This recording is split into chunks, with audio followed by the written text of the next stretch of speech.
যখন আল্লাহ বললেন লা ইলাহা ইল্লাল্লাহ, তার মানে হচ্ছে দুনিয়ার মানুষ লা ইলাহা, নেই কোনো ইলাহ, মানে যত জনকে তুমি ইলাহের সম্মান দিতে চাও, ইলাহের মর্যাদা দিতে চাও, সে যেই হোক, সে কবর হোক, মাজার হোক, পূজা হোক, তাবিজ হোক, কবজ হোক, দিবস হোক, দিন হোক, স্থান হোক, জায়গা হোক, কাল হোক, যা কিছু হোক, যাদেরকে তুমি ইলাহের সরিষার দানা পরিমাণ মর্যাদা দিতে চাও, এটাও কিন্তু অনুভব করতে হবে।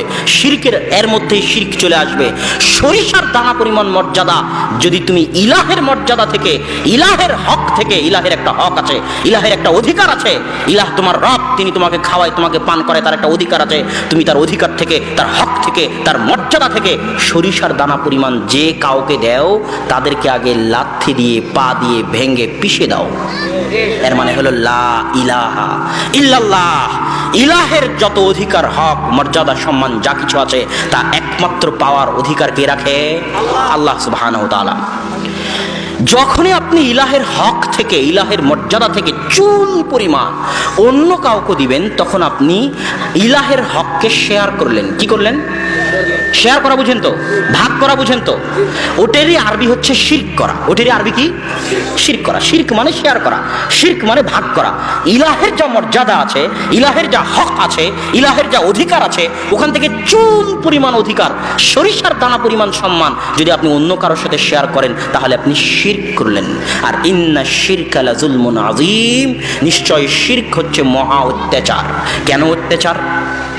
আপনার স্ত্রীকে খাওয়ান আপনি, আপনার স্ত্রীকে পরান আপনি, আপনার স্ত্রী যে ছাদের নিচে থাকে ওই ছাদ বানিয়েছেন আপনি, যে মাটির উপর থাকে ওই মাটির টাকা দিয়ে কিনেছেন আপনি, আপনার মাটিতে থেকে, আপনার ছাদের নিচে থেকে, আপনার খেয়ে, আপনার পরে আপনার স্ত্রী যদি আপনাকে না ভালোবাসে, অন্য কাউকে ভালোবাসে, তাহলে কি এটা জুলুম নয়? এটা যদি জুলুম হয়, তাহলে যিনি আপনার সৃষ্টিকর্তা, যিনি আপনার পালনকর্তা, যিনি আপনার জীবন মৃত্যুর মালিক, যিনি আপনার সকল কিছুর মালিক, আপনার রুজি রুটির মালিক, আপনার হায়াতের মালিক, মৌতের মালিক, যার জমিনে আপনি চলেন, যার আসমানের ছায়ায় আপনি চলেন, যার অক্সিজেন আপনি গ্রহণ করেন, যার সূর্যের বাতাস আপনি ভক্ষণ করেন, যার দেওয়া চোখ আপনি ব্যবহার করেন, যার দেওয়া হাত আপনি ব্যবহার করেন, যার দেওয়া মাথা, মেধা, ব্রেন আপনি ব্যবহার করেন, ওই আল্লাহর যদি কারো সাথে শরীক করেন, ওই আল্লাহর খেয়ে, ওই আল্লাহর পরে সিজদা যদি অন্য কোথাও গিয়ে করেন, আল্লাহর সামনে যদি সিজদা করার আপনার ভাগ্য না হয়, ওই হাত যদি অন্য কারো সামনে পাতেন, আল্লাহর সামনে হাত পাতার ভাগ্য যদি আপনার না হয়, তাহলে আপনার চেয়ে বড় অত্যাচারী আর কেউ আছে? আর আপনি কার উপর অত্যাচার করতেছেন? সামান্য ক্ষুদ্র সৃষ্টিজীব হয়ে মহাবিশ্বের মহাপরাক্রমশালী আল্লাহ সুবহানাহু ওয়া তাআলার অধিকার নিয়ে ছিনিমিনি খেলতেছেন, আল্লাহর হক, আল্লাহর মর্যাদা নিয়ে ছিনিমিনি খেলতেছেন, আল্লাহর উপর জুলুম করতেছেন। এই জন্য সব কিছু আল্লাহ বরদাস্ত করলেও শিরিক বরদাস্ত করবেন না। এই জন্য আল্লাহর রাসূলও শিরিক বরদাস্ত করেননি, কেননা শিরকে আল্লাহ কষ্ট পান, শিরকে মুমিন কষ্ট পায়, শিরকে আল্লাহর রাসূল কষ্ট পায়। আর আমি এবং আপনি সকাল সন্ধ্যায় আল্লাহর ইলাহের হক নিয়ে ছিনিমিনি খেলি এবং আল্লাহর সাথে শিরক করি। বাংলাদেশের রাস্তাঘাটে যত মূর্তি ঝুলানো আছে, আপনার বাড়িতে যত নেতা নেত্রীর মূর্তি ঝুলানো আছে, আপনার পিতামাতার ছবি ঝুলানো আছে, অফিস আদালতে, যারই অফিস আদালত হোক, অফিস আদালতে যত ছবি মূর্তি রাখা আছে, যে দেশেরই অফিস আদালত হোক, সবই হচ্ছে আল্লাহর ইলাহের হক নিয়ে ছিনিমিনি খেলা, আল্লাহর উপর অত্যাচার করা। আর মুমিন এ অত্যাচার বরদাস্ত করতে পারে না। আপনি যদি মুমিন হন, আল্লাহকে ইলাহ হিসেবে মানেন, তাহলে 24 ঘন্টার মধ্যে আপনাকে এই সমস্ত মূর্তি, ছবি সব ভেঙ্গে, যত দামেরই হোক, সোনার মূর্তি হোক, আর আমেরিকা থেকে আর কোরিয়া থেকে আনা মূর্তি হোক, আপনার শোকেজে সাজানো, 24 ঘন্টার মধ্যে ভেঙে খান খান করতে হবে, কেননা এরা হচ্ছে আল্লাহর হক নিয়ে চিনিমিনি খেলা। সম্মানিত উপস্থিতি, শিরক অনেক ভয়াবহ অপরাধ। আল্লাহ সুবহানাহু ওয়া তাআলা বলছেন, ইয়া বানি আদম লাউ আতাইতানি বিকরাবিল আরজি খাতায়া, হে আদম সন্তান, যদি কিয়ামতের মাঠে আসমান জমিন ভর্তি গুনাহ নিয়ে উপস্থিত হও, আর তার মধ্যে শিরক না থাকে, তাহলে আমি আল্লাহ আসমান জমিন ভর্তি ক্ষমা নিয়ে উপস্থিত হব। ইন্নাল্লাহ লা ইয়াগফিরু আন ইউশরিকা বিহি ওয়া ইয়াগফিরু মা দুনা যালিকা লিমান ইয়াশা। আল্লাহ সকল গুনাহ ক্ষমা করতে রাজি আছেন, কিন্তু শিরকের গুনাহ আল্লাহ সুবহানাহু ওয়া তাআলা ক্ষমা করবেন না। আর আমাদের দেশের মুসলমানদের অবস্থা কত নিম্ন পর্যায়ের, যে জওহরলাল নেহেরু কংগ্রেসের নেতা, ভারত স্বাধীনতা আন্দোলনের নেতা, ইন্দিরা গান্ধীর পিতা জওহরলাল নেহেরু বলতেছে, যখন আজাদি স্বাধীনতা আন্দোলনের সময় মুসলমানেরা বলতেছে আমাদের আলাদা দেশ চাই পাকিস্তান, তখন জওহরলাল নেহেরু বলতেছে তোমরা আলাদা দেশ দিয়ে কি করবা, আমি তো ভারতের হিন্দু মুসলমানের মধ্যে কোনো পার্থক্য দেখি না। তাহলে বলেন কি আপনি ভারতের হিন্দু মুসলমানের মধ্যে কোনো পার্থক্য দেখেন না? তো বলেন না, মুঝে হিন্দু মুসলিম মে কোই ফার্ক নজর नहीं आता, হিন্দু মুসলমানের মধ্যে আমি কোনো পার্থক্য দেখতে পাই না। কেন? তো বলে হিন্দুরা মাটির উপর মূর্তি বানিয়ে পূজা করে, আর মুসলমানেরা মাটির নিচে শুয়ে থাকা বাবার পূজা করে। তো একজনের পূজা করার বস্তু মাটির উপরে, আর একজনের পূজা করার বস্তু মাটির নিচে, একজনেরটার নাম মা আর আরেকজনেরটার নাম বাবা, এতটুকুই পার্থক্য। এর বাইরে তো আমি মুসলমানদের আর হিন্দুদের মধ্যে কোনো পার্থক্য দেখতে পাই না, আর এটা বাস্তবতা। সম্মানিত উপস্থিতি, এই জন্য আমাকে এবং আপনাকে তাওহীদের গুরুত্ব এবং রব এবং ইলাহের মধ্যে যে পার্থক্য, এই পার্থক্য আমাকে এবং আপনাকে অনুভব করতে হবে। এখানে আর একটা জিনিস বলি, মাঝখানে শিরক কেন আসে, শিরক কেন তৈরি হয়? শিরক যারা তৈরি করে তাদের সবচেয়ে বড় মাধ্যম হচ্ছে, তারা বলে শিরক এবং বেদাত দুটেই, সমাজে যত শিরক আর বেদাত প্রচলিত আছে তার একটা মূল কারণ হচ্ছে হুজুররাও বলে, পীরেরাও বলে, হিন্দু ব্রাহ্মণরাও বলে, খ্রিস্টান পাদ্রীরাও বলে, সিনাগগ ইহুদিদের রাব্বিরাও বলে, আরে তুমি অনেক গুনাহগার, তুমি কি আর ডাইরেক্ট আল্লাহর সাথে কথা বলতে পারো? তুমি কি আর ডাইরেক্ট আল্লাহর কাছে চাইতে পারো? আল্লাহর কাছে কিছু বলতে হলে মাধ্যম লাগবে, আল্লাহর কাছে কিছু বলতে হলে লিঙ্ক লাগবে। প্রধানমন্ত্রী হাসিনার সাথে কি ডাইরেক্ট যোগাযোগ করা যায়? মাধ্যম ধরা লাগে, ওয়াস্তা ধরা লাগে। এই জন্য আপনাদের এলাকায় দেখবেন যে হুজুরকে ডেকে নিয়ে আসা হবে দোয়া করানোর জন্য, আছে না নাই? জানাজার সালাত শেষ হয়ে যাবে, তারপরে কবরে গিয়ে যদি হুজুর দোয়া না করে তাহলে বলবে যে হুজুর ভালো না, হুজুর দোয়া করলো না। না এরকম আপনাদের এলাকায়? তো আমি আসতেছি লিঙ্ক ভাইয়ার কথায়, এখানে একটা কথা বলে নেই দোয়া সম্পর্কে, যে দোয়া করার সবচেয়ে বড় মাধ্যম হচ্ছে সালাত। রাসূল সাল্লাল্লাহু আলাইহি ওয়াসাল্লাম যখনই বিপদে পড়তেন তখনই বাদারা ইলা সালাহ, সালাতে দাঁড়িয়ে যেতেন। কিসের জন্য? দোয়া করার জন্য। সারা আলাইহা সালাতু ওয়াস সালাম যখন জালেম বাদশার কবলে বিপদে পড়লেন তখন উদ্ধারের জন্য সালাতে দাঁড়িয়ে গেলেন। কিসের জন্য? আল্লাহর কাছে দোয়া করার জন্য। আর বান্দা আল্লাহর সবচেয়ে নিকটবর্তী থাকে যখন সিজদায় থাকে। আর সালাত শব্দের শাব্দিক অর্থ হচ্ছে দোয়া। সালাত শব্দের শাব্দিক অর্থ কি? দোয়া। তাহলে আল্লাহু আকবার থেকে নিয়ে আসসালামু আলাইকুম ওয়া রাহমাতুল্লাহ পর্যন্ত সবই শুধু দোয়ার জায়গা। কিসের জায়গা? দোয়ার জায়গা। সালাম ফিরানোর আগে যত ইচ্ছা তত দোয়া করেন, সিজদায় গিয়ে দোয়া করেন, রুকুতে গিয়ে দোয়া করেন, দুই সিজদার মাঝে দোয়া করেন। এবার সালাম যখন ফিরলেন তখন কি শেষ হয়ে গেল? দোয়া শেষ হয়ে গেল। কি শেষ হয়ে গেল? দোয়া শেষ হয়ে গেল। এটা মাথায় রাখতে হবে। সালাত শেষ হলো মানে কি শেষ হয়ে গেল? দোয়া শেষ হয়ে গেল।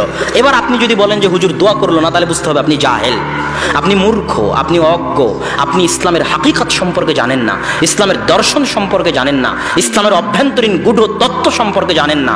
সালাতুল জানাজা মানে দোয়া করার সালাত। সালাতুল জানাজা মানে মৃত ব্যক্তির জন্য দোয়ার সালাত। ওই সালাতুল জানাজায় আল্লাহু আকবার তাকবীর দিয়ে সূরা ফাতিহা, দ্বিতীয় তাকবীর দিয়ে দরুদ শরীফ, তৃতীয় তাকবীর দিয়ে যে দোয়া আল্লাহ এবং আল্লাহর রাসূল শিখিয়ে দিয়েছে, আল্লাহুম্মা গফির লাহু ওয়ারহামহু ওয়াফু আনহু, আল্লাহুম্মা গফির লিহাইয়িনা ওয়া মাইয়িতিনা ওয়া শাহিদিনা ওয়া গায়বিনা। সারা দুনিয়ার সব হুজুর যারা কবরের পাশে গিয়ে দাঁড়িয়ে আপনার পিতার জন্য দোয়া করে দিবে। কেন? লিঙ্ক লাগবে, আপনি তো আর দোয়া করতে পারেন না, আল্লাহ তো পর, আল্লাহ তো আর আপনার নয়। আল্লাহর কাছে চাইতে হলে ভায়া লাগবে, মাধ্যম লাগবে, এই জন্য হুজুরকে ধরে নিয়ে এসেছেন। তো সারা পৃথিবীর সব হুজুর মিলে যত দোয়া করবে, আল্লাহর রাসূল এই দুটো দোয়াই যা শিখিয়ে দিয়েছে তার সরিষা সমপরিমাণও দোয়া করতে পারবে না। এই জানাজার সালাত দেওয়াই হয়েছে দোয়ার জন্য। জানাজার সালাতে আসসালামু আলাইকুম বলা হলো মানে কি শেষ হয়ে গেল? দোয়া শেষ হয়ে গেল। যত হাদিসের গ্রন্থ আছে, সুনানে আবু দাউদ, নাসাই, তিরমিজি, বুখারী, সালাম ফিরানোর পরে কি পড়তে হবে খুলে দেখেন। সালাম ফিরানোর পরে হচ্ছে জিকির, আজকার, তাসবিহ, তাহলিল, আল্লাহু আকবার, সুবহানাল্লাহ, আলহামদুলিল্লাহ, লা ইলাহা ইল্লাল্লাহ, নাস, ফালাক, ইখলাস, আয়াতুল কুরসি। জিকির, আজকার, তাসবিহ, তাহলিল হচ্ছে সালাম ফিরানোর পরে। আর সালামের আগ পর্যন্ত কি? দোয়া। তো সম্মানিত উপস্থিতি, যত শিরক এবং বেদাত সমাজে আছে তার একটা বড় মাধ্যম হচ্ছে যে আপনি নাকি ডাইরেক্ট আল্লাহর কাছে চাইতে পারবেন না। এই যত লিঙ্ক এবং ভায়া আছে এগুলোকে লাথি দিয়ে ভেঙে দিতে হবে। হুজুরের যেমন আল্লাহ, আপনারও তেমন আল্লাহ। আপনি ডাইরেক্ট আল্লাহ সুবহানাহু ওয়া তাআলার কাছে চাইবেন। ইসলামের সবচেয়ে বড় দর্শন, সবচেয়ে বড় শর্ত, সবচেয়ে বড় বৈশিষ্ট্য হচ্ছে বান্দা এবং আল্লাহর মাঝে কথা বলতে কোনো মাধ্যম লাগে না। আপনি গুনাহ করেছেন, দরজা বন্ধ করে দিয়ে আপনি আল্লাহর কাছে দোয়া করেন। আপনার পিতা মারা গেছে, আপনি আল্লাহর কাছে দোয়া করেন। অন্য কাউকে দোয়া করার জন্য ভাড়া করতে হবে। ইসলাম ভাড়াটে ধর্ম নয়, ইসলাম ভাড়া দিয়ে চলে না। তো যত শিরক বিদআত সমাজে প্রচলিত আছে, সব শিরক বিদআতের ভিত্তি হচ্ছে আপনি মনে করেন আল্লাহর কাছে কিছু চাইতে হলে মাধ্যম লাগবে। জি না, আপনার আল্লাহ, আপনি চাইতে শিখেন। আল্লাহ সুবহানাহু ওয়া তাআলা চাওয়াকে পছন্দ করে। আল্লাহ সুবহানাহু ওয়া তাআলার নিকটে আপনি যদি না চান তাহলে আল্লাহ রাগ করে। এটা হচ্ছে আল্লাহর দয়া। আল্লাহ হচ্ছেন আর রহমানির রহিম, পরম দয়ালু। রহমানের দয়া এমন দয়া, রহমানের দয়া এমন দয়া, রহমানের দয়া এমন দয়া যে তার নিকটে না চাইলে তিনি রাগ করেন। আর মানুষের দরবারে চাইতে যান, আজকে দিবে, কালকে দিবে, তারপরের দিন আপনাকে তাড়িয়ে দিবে, খারাপ ব্যবহার করবে। না হয় তারপরের দিন চাইতে গেলে খারাপ ব্যবহার করবে, না হয় তারপরের দিন চাইতে গেলে খারাপ ব্যবহার করবে। এটা মানুষের দয়া। আর আল্লাহ সুবহানাহু ওয়া তাআলার দয়া হচ্ছে তার নিকটে না চাইলে তিনি রাগ করেন। এই জন্য রাসূল সাল্লাল্লাহু আলাইহি ওয়াসাল্লাম বলেছেন যে তোমাদের কারো যদি পায়ের জুতার ফিতা হারিয়ে যায়, শিফআনা আলিহ, তাহলে পায়ের জুতার ফিতাও যেন কার কাছে চাই? আল্লাহ সুবহানাহু ওয়া তাআলার কাছে চাই। ফকিরের মতো হাত উঠিয়ে আল্লাহর কাছে ভিক্ষা করবেন। ফকিরি অনুভূতি ভেতরে থাকতে হবে। যেমন ফকির আপনার নিকটে এসে হাত পেতে ভিক্ষা করে, ওইভাবে আপনি আল্লাহর দরবারে হাত পেতে ভিক্ষা করবেন ফকিরের মতো। আল্লাহ সুবহানাহু ওয়া তাআলা দিবে না মানে? অবশ্যই দিবে। আল্লাহ সুবহানাহু ওয়া তাআলা দেওয়ার জন্য বসে আছে। আপনার চাওয়ায় ত্রুটি আছে, আপনি চাইতে জানেন না, আপনি চাওয়া শিখেননি। আর দোয়া ও মুখুল ইবাদা, দোয়া করা হচ্ছে ইবাদতের সার নির্যাস। দোয়া করা আপনাকে শিখতে হবে, দোয়া করা শিখেন। যত শিরক এবং বিদআত সমাজে আছে সবই লিঙ্ক এবং ভায়াগুলোর মাধ্যমে টিকে আছে। সম্মানিত উপস্থিতি, এখানে আরো একটি কথা বলে নিই, সেটা হচ্ছে এই লিঙ্ক এবং ভায়ার হ্রদে একটা হাদিস আপনাদের সামনে পেশ করি, যেটা আপনাদের জানা থাকতে পারে। কঠিন কিয়ামতের মাঠে যখন আল্লাহ সুবহানাহু ওয়া তাআলা বিচার শুরু করবেন না, কঠিন কিয়ামতের মাঠে যখন আল্লাহ সুবহানাহু ওয়া তাআলা বিচার শুরু করবেন না, তখন মুমিনেরা পাগল হয়ে যাবে বিচার শুরু করানোর জন্য, অস্থির হয়ে যাবে। তখন তারা আদম আলাইহিস সালাতু ওয়াস সালামের নিকটে গিয়ে বলবে, আন্নাল্লাহা খালাকাকা বিয়াদিহি, আল্লাহ আপনাকে নিজে হাতে সৃষ্টি করেছে, আপনি একটু আল্লাহকে বলেন না। তখন আদম আলাইহিস সালাম বলবেন যে আজকে আমার প্রতিপালক আমার উপর এত রাগান্বিত, লাম ইয়াগযাব, এত রাগান্বিত আগেও কোনোদিন হননি, পরেও কোনোদিন হননি। আমি আল্লাহর সামনে গিয়ে কথা বলতে পারবো না। আল্লাহ সুবহানাহু ওয়া তাআলার গায়রাত আছে, আত্মমর্যাদা আছে। আল্লাহ সুবহানাহু ওয়া তাআলার গায়রাত, আত্মসম্মান বোধ আছে, যে আত্মসম্মান বোধে তার নবীরা তার সামনে কথা বলতে ভয় পাচ্ছেন, তার নবীরা তার সামনে কথা বলতে চাচ্ছেন না। মুসা আলাইহিস সালাম কথা বলবেন না, ঈসা আলাইহিস সালাম কথা বলবেন না, নূহ আলাইহিস সালাম কথা বলবেন না। এবার মুহাম্মদ সাল্লাল্লাহু আলাইহি ওয়াসাল্লাম যখন কথা বলতে যাবেন, তখন তিনি কথা বলতে গিয়ে কি সরাসরি কথা শুরু করবেন? না, তখন তিনি সরাসরি সিজদায় পড়ে যাবেন। এটা আল্লাহর হায়বাত, এটা আল্লাহ সুবহানাহু ওয়া তাআলার আত্মমর্যাদা, যেটা তার নবীরা জানে, যে আল্লাহকে চিনে সে অনুভব করতে পারবে যে হায়বাত কাকে বলে, এই আত্মমর্যাদা বোধ কাকে বলে। আল্লাহ সুবহানাহু ওয়া তাআলার এই দাপট, আল্লাহ সুবহানাহু ওয়া তাআলার এই আত্ম অহংকার, যা একমাত্র তার শানেই মানায়, আর কারো শানে মানায় না। তো এই কঠিন কিয়ামতের মাঠে নবী রাসূল যদি আল্লাহর সাথে কথা না বলতে পারে, তাহলে দুনিয়াতে যারা আপনাকে বলতেছে যে তুমি আল্লাহর সাথে ডাইরেক্ট কথা বলতে পারবা না, আমার মাধ্যম লাগবে, এরা কি কিয়ামতের মাঠে আল্লাহর সামনে দাঁড়াতে পারবে? এদের কি সাহস হবে, ক্ষমতা হবে? এই সমস্ত পীর, বাবা, ওলি, আউলিয়া, তাবিজ, কবজ, এদের কারো কি সাহস হবে কিয়ামতের মাঠে আল্লাহর সামনে দাঁড়িয়ে কথা বলার? অসম্ভব। সুতরাং এগুলো হচ্ছে সব মিথ্যা, ভুয়া। আল্লাহ সুবহানাহু ওয়া তাআলার নিকটে আপনি চাইবেন ডাইরেক্ট এবং সরাসরি। আল্লাহ সুবহানাহু ওয়া তাআলা আপনাকে দেওয়ার জন্য বসে আছেন, তিনি দিবেন। সম্মানিত উপস্থিতি, তাওহীদের যেটা সবচেয়ে বড় গুরুত্ব, সেটা হচ্ছে তাওহীদ মুসলমানকে সবচেয়ে বেশি মজবুত করে, সবচেয়ে বেশি শক্তিশালী করে। এই জন্য সারা পৃথিবী তাওহীদকে ভয় পায়। মুসলমান যদি একবার তাওহীদবাদী হয়ে যায়, তাহলে মুসলমান সবচেয়ে শক্তিশালী। কেন? যে মুসলমান আজকে কবরের সামনে সিজদা করে, যে মুসলমান আজকে তাবিজ কবজ ব্যবহার করে, যে মুসলমান আজকে কুসংস্কারে বিশ্বাস করে, যে মুসলমান আজকে দিবস পালন করে, এই ছেলেরা 31st নাইট পালন করেনি? এখানে বহু ছেলে যুবক বসে আছে যারা 31st নাইট গতকাল রাত্রে পালন করেছে। না এরকম ছেলে? অবশ্যই আছে, 100 বার আছে। আমি বলি এই সমস্ত ছেলেদেরকে উদাহরণ দেওয়ার পরে বলি, তারপরে আগের কথায় আবার ফিরে যাচ্ছে। একটা উদাহরণ মনোযোগ দিয়ে শোনেন। মনে করেন আপনারা পরীক্ষার হলে বসে আছেন, 3 ঘন্টার পরীক্ষা। প্রতি ঘন্টায় যে পরীক্ষার যে সুপার হলের, তিনি এভাবে টেবিলে বাড়ি দিচ্ছেন যে 1 ঘন্টা হলো, দেয় না? বেল বাজায় না? তো যখন 1 ঘন্টার বেল বাজালো তখন সব ছেলেপেলে ঘড়ির দিকে তাকিয়ে, প্রশ্নের দিকে তাকিয়ে আবার তাড়াহুড়া করে লেখা শুরু করতেছে। কপালের ঘাম ঘেমে যাচ্ছে যে সময় শেষ হয়ে আসতেছে, কখন লেখা শেষ করব। ওদের মধ্যে একটা ছেলে বেলের আওয়াজ শুনে আনন্দ করতেছে, উৎসব করতেছে, হাসাহাসি করতেছে। 2য় ঘন্টা যখন হলো তখন অন্য ছেলেদের চিন্তা আরো বেড়ে গেছে, আর ওই ছেলে আরো খুশি হচ্ছে। 3য় ঘন্টার আগে 15 মিনিটের লাস্ট অ্যালার্মিং যখন বেল বাজলো তখন বাকি সকল ছাত্রের অবস্থা ঘেমে, ক্লান্তি, চিন্তায় জুথুবু অবস্থা, আর এই ছেলেটা আনন্দে উল্লাসে ফেটে পড়তেছে। তো একে আপনি কি বলবেন? বোকা, গর্ধব, গাধা, গণ্ড, মূর্খ, জাহেল, কি বলবেন? তো এই ছেলে যেমন মূর্খ, গর্ধব, গাধা, আক্কেল নাই, জ্ঞান নাই, ঘেলু নাই, একে হচ্ছে তুলে ডাস্টবিনে ফেলে দিতে হবে। অচল, অকেজ হয়ে গেছে, জাতির বোঝা। মানুষ তার নিজের পরিবারের জন্য বোঝা হয়, মানুষ তার নিজের জন্য বোঝা হয়, মানুষ জাতির জন্য বোঝা হয়, মানুষ দেশের জন্য বোঝা হয় যখন মানুষ শাখসিয়া মুআসসিরা, প্রভাব বিস্তারকারী ব্যক্তিত্ব হতে না পারে। প্রভাব বিস্তারকারী ব্যক্তিত্ব বুঝেন? স্বামী স্ত্রী বিবাহ করেছে, বিবাহ করার পর দুইজনই প্রত্যেক দিন যদি 1 কোটি বার করে আই লাভ ইউ বলে স্বামী স্ত্রী পরস্পরকে, 1 কোটি বার করে, আর স্বামীর মধ্যেও যদি ব্যক্তিত্ব না থাকে আর স্ত্রীর মধ্যেও যদি ব্যক্তিত্ব না থাকে, ওই সংসার টিকবে না। ব্যক্তিত্ব মানে আপনার চলা ফিরা, আদর্শ, আপনার সংস্কৃতি, আপনার আদব কায়দা, জ্ঞান, গরিমা দেখে আপনার স্ত্রী আপনার কাছ থেকে শিখবে, আপনাকে সম্মান করবে। আর আপনার স্ত্রীর চলা ফিরা, আদর্শ, জ্ঞান, গরিমা, ব্যক্তিত্ব দেখে আপনি আপনার স্ত্রীকে সম্মান করবেন। এই প্রভাব বিস্তার করতে পারা, মানুষকে প্রভাবিত করতে পারা, এটা প্রত্যেক মুসলিমের বৈশিষ্ট্য। আপনি যদি প্রভাব বিস্তারকারী পিতা না হতে পারেন, ব্যক্তিত্ববান পিতা না হতে পারেন, তাহলে আপনার সন্তানদেরকে আপনি নিয়ন্ত্রণে রাখতে পারবেন না।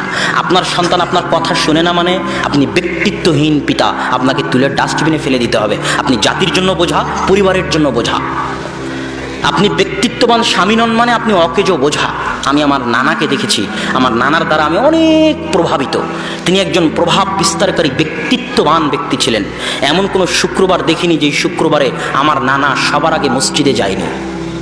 এমন কোনো রমাজান দেখিনি যেই রমাজানে তিনি ইতিকাফ করেননি।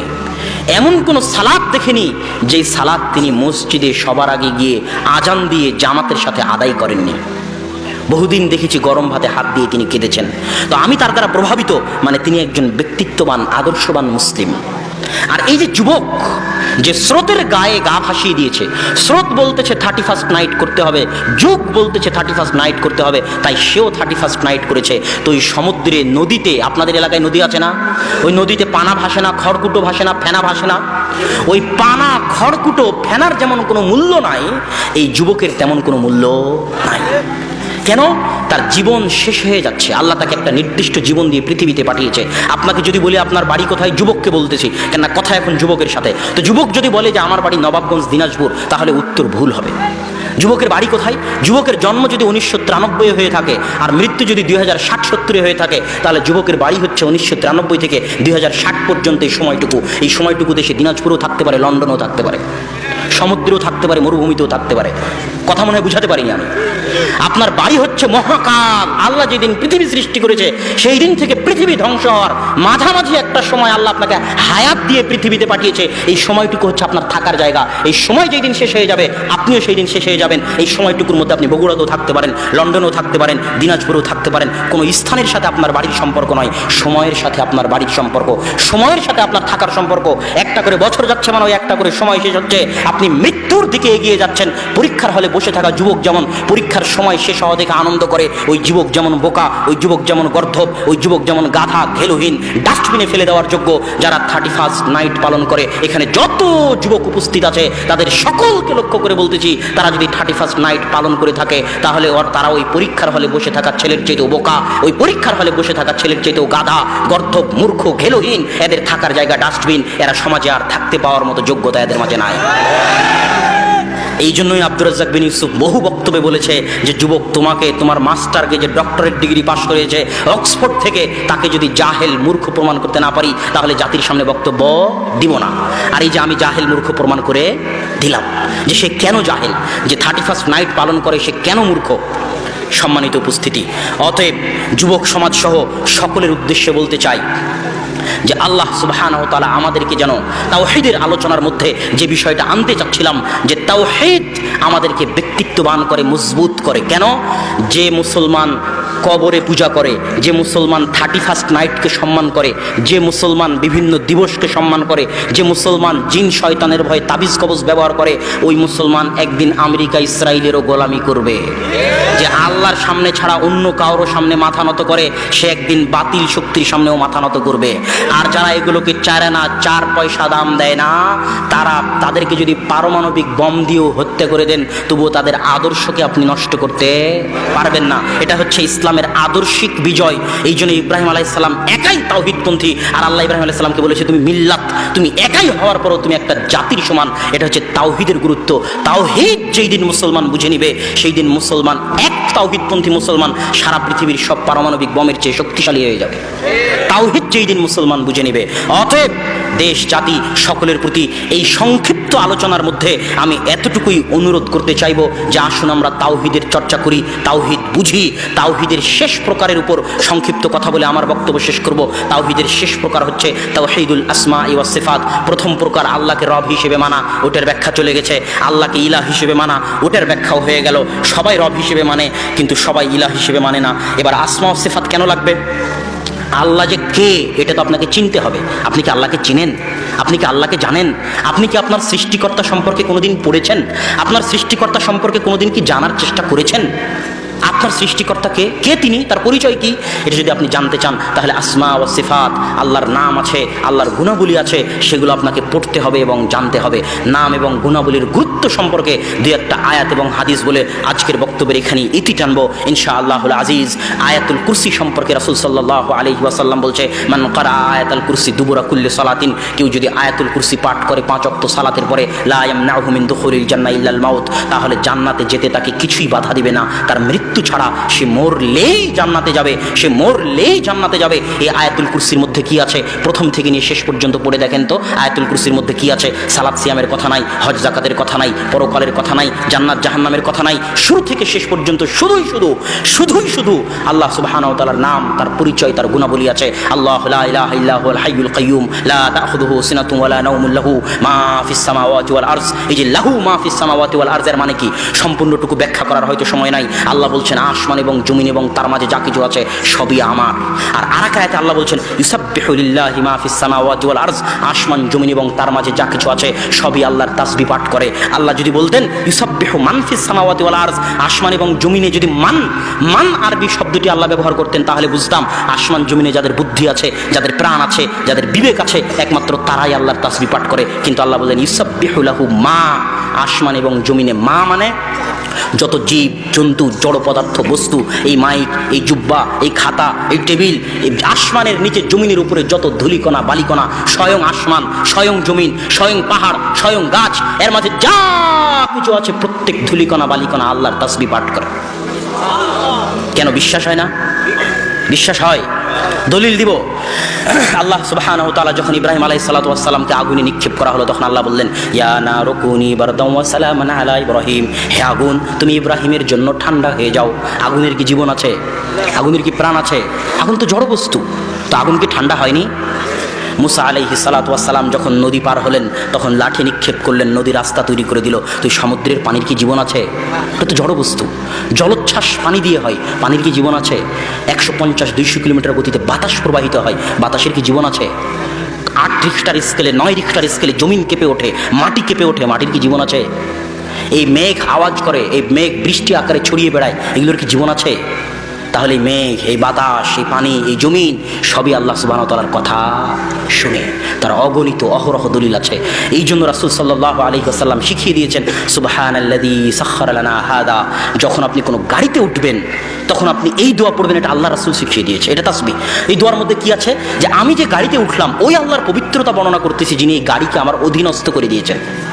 ওই আল্লাহর পবিত্রতা বর্ণনা করতেছি যিনি এই গাড়িকে আমার অধীনস্থ করে দিয়েছেন। তো যখন উট ছিল, ঘোড়া ছিল, তখন না হয় বিষয়টা বুঝতে পারতাম। এখন বিমান, প্লেন, গাড়ি, এটা আবার আল্লাহর অধীনস্থ কেমনে? জি, আসমান এবং জমিন এবং তার মাঝে যা কিছু আছে প্রত্যেক ধূলিকণা বালিকণাও আল্লাহর তাসবিহ পাঠ করে। আপনি যে মাইক্রোতে উঠছেন ওই মাইক্রোটাও আল্লাহর তাসবিহ পাঠ করে। যে বিমানে উঠছেন ওই বিমানটাও আল্লাহর তাসবিহ পাঠ করে। এই জন্য এই দোয়া আপনাকে পড়তে হবে। এই বিমান, এই গাড়িকে আল্লাহ আমার অধীনস্থ করে দিয়েছেন। আল্লাহ যদি চান তাহলে যে কোনো মুহূর্তে যে কোনো জড় বস্তু, জড় পদার্থের মাধ্যমে আল্লাহ আপনাকে হেফাজত করবেন। ওহু আলা কুল্লি শাইইন কাদির। আর আল্লাহ হচ্ছেন সকল কিছুর উপর ক্ষমতাবান। তো সম্মানিত উপস্থিতি, আল্লাহর পরিচয় যদি জানতে চান আল্লাহকে, তাহলে তার নাম এবং গুণাবলী আপনাকে পড়তে হবে। নাম এবং গুণাবলীর একটা পাবেন আয়াতুল কুরসিতে, এই জন্য আয়াতুল কুরসির এত মহত্ব। আর একটা পাবেন সূরাতুল ইখলাসে। আল্লাহ রাসূল বলছেন কেউ যদি সূরাতুল ইখলাস একবার পড়ে তাআদিলু সুলুসাল কোরআন, তাহলে সে যেন কোরআনের 3 ভাগের 1 ভাগ পড়লো। মানে কেউ যদি সূরা ইখলাস 3 বার পড়ে তাহলে সে যেন সম্পূর্ণ কোরআন একবার পাঠ করলো। কেন এত মহত্ব সূরাতুল ইখলাসের? সূরাতুল ইখলাসে কিছু নয়, শুরু থেকে শেষ পর্যন্ত শুধু আল্লাহর মহত্ব, আল্লাহর বরত্ব বর্ণনা করা আছে, যে আল্লাহকে, আল্লাহর পরিচয় বর্ণনা করা আছে।